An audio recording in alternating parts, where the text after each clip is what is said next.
Well, howdy there, Internet people. It's Bo again. So, tonight we're going to talk about the country that I believe is the greatest threat to the freedom of Americans.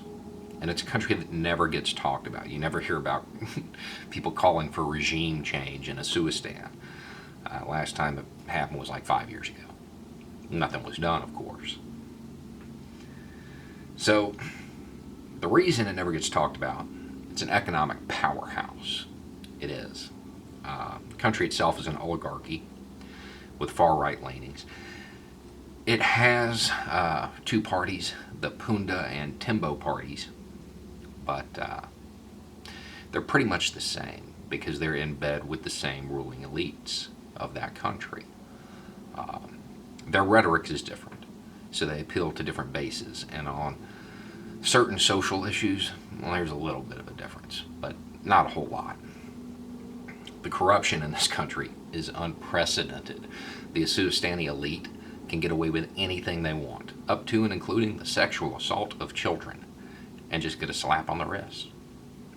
The security services of that country, well, pretty much the same thing.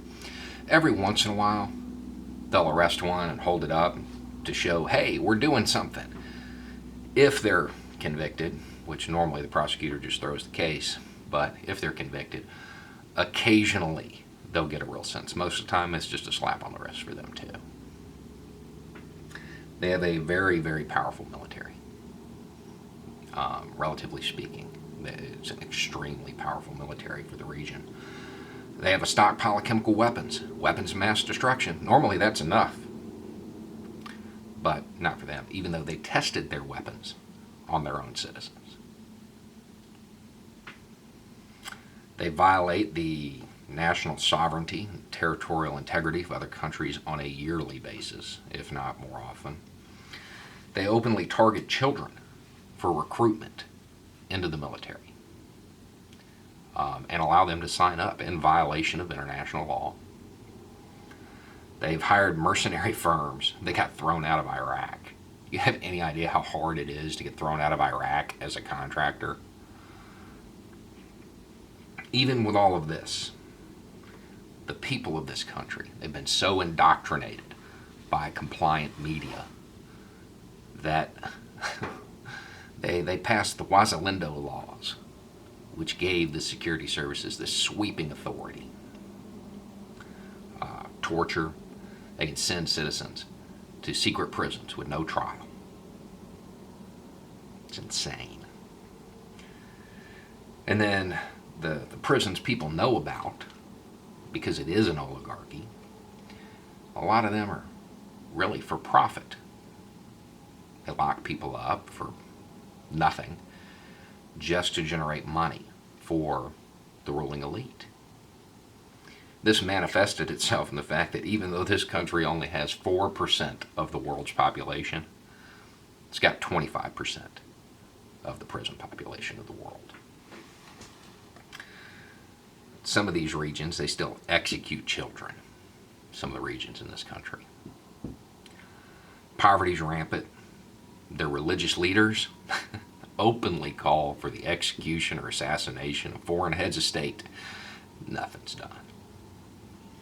Extremists.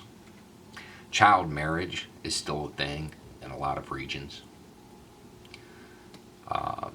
So are honor killings. The country had a free press a while back, but that has slowly ebbed away. Now, if you speak Swahili, you already got the joke.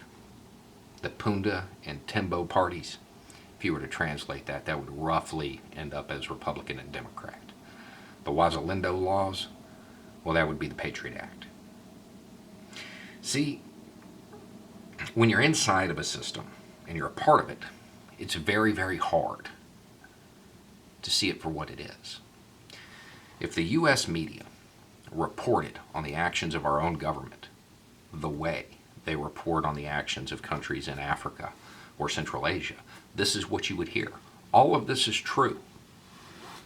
It's just in the way it's framed. But because here we can wrap it in the American flag, It's not that bad. If this was any other country, people would be calling for regime change. And I know that's true because about 5 years ago I wrote an article for Anti-Media. And it was basically this.